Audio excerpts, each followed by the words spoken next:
السلام علیکم ورحمۃ اللہ وبرکاتہ۔ رمضان المبارک میں جہاں پر اور بہت ساری عبادات ہیں، وہاں پر ایک اہم عبادت جو ویسے تو ہر وقت ہوتی ہے لیکن رمضان المبارک میں ہم اس کو آسانی سے کر سکتے ہیں، اور وہ عبادت کیا ہے؟ تہجد کی عبادت ہے۔ تہجد کا ذکر ہمیں قرآن مجید میں بھی ملتا ہے، جیسے وَمِنَ اللَّيْلِ فَتَہَجَّدْ بِهِ نَافِلَةً لَكَ، اور اسی طرح یا ایھا المزمل قم اللیل الا قلیلا، اس طرح کی آیات ہمیں قرآن پاک میں ملتی ہیں۔ اسی طرح رسول اکرم صلی اللہ علیہ وسلم کی بہت ساری احادیث سے بھی ہمیں پتہ چلتا ہے کہ تہجد بہت افضل عبادت ہے۔ ابو ہریرہ رضی اللہ تعالی عنہ حضور اکرم صلی اللہ علیہ وسلم سے روایت کرتے ہیں کہ آپ صلی اللہ علیہ وسلم نے فرمایا کہ فرض نمازوں کے بعد جو افضل ترین نماز ہے، جو افضل ترین عبادت ہے، وہ تہجد کی نماز ہے۔ یعنی فرض نماز وہ تو اللہ تعالیٰ کی طرف سے فرض کی گئی ہے، وہ تو ہر حال میں ہمیں ادا کرنی ہے، لیکن اگر اس کے بعد کوئی افضل چیز ہے، کوئی اہم ترین عبادت ہے، تو وہ تہجد کی عبادت ہے۔ اسی طرح ایک اور حدیث مبارکہ میں آتا ہے کہ جنت میں ایسے بالا خانے اور ایسے محل ہیں کہ جو باہر سے اندر اور اندر سے باہر کا سب کچھ نظر آتا ہے، یعنی ایسے خوبصورت محلات ہیں۔ تو پوچھا گیا کہ وہ کس کے لیے ہیں؟ تو فرمایا کہ ایک تو وہ کہ جو اپنی بات کو نرم رکھے، یعنی لوگوں سے نرمی سے بات کرے، اسی طرح فقیروں کو، مسکینوں کو کھانا کھلائے، اور اسی طرح اس میں تہجد والے، یعنی جو رات کو اللہ تعالیٰ کی عبادت کرے، تو وہ لوگ بھی ان محلات کے حقداروں میں شامل ہیں۔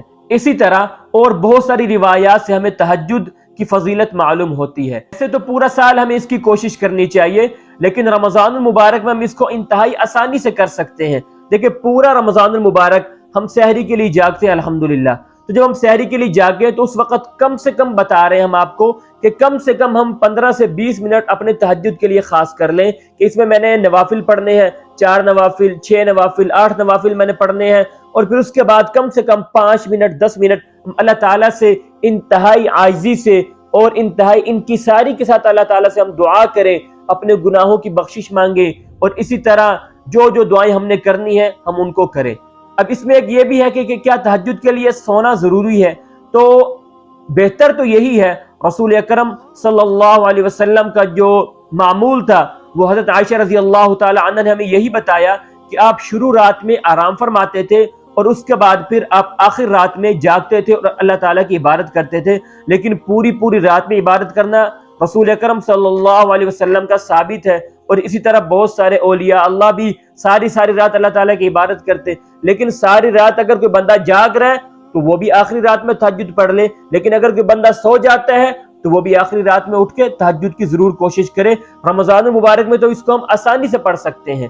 اور اسی طرح ایک یہ بھی ہے کہ اس میں ہم نے کتنی رکعتیں پڑھنی ہیں، تو اس میں ہم 2 رکعت بھی پڑھ سکتے ہیں، 4 بھی پڑھ سکتے ہیں، 6 بھی پڑھ سکتے ہیں، 8 بھی پڑھ سکتے ہیں۔ جتنا آسانی سے ہم پڑھ سکیں اتنی رکعت ہمیں تہجد کی روزانہ کی بنیاد پہ پڑھنی چاہیے۔ اللہ تعالی ہم سب کو عمل کی توفیق عطا فرمائے۔ اللہ تعالی ہم سب کو پوری زندگی تہجد کا معمول بنانے کی توفیق عطا فرمائے۔ آمین۔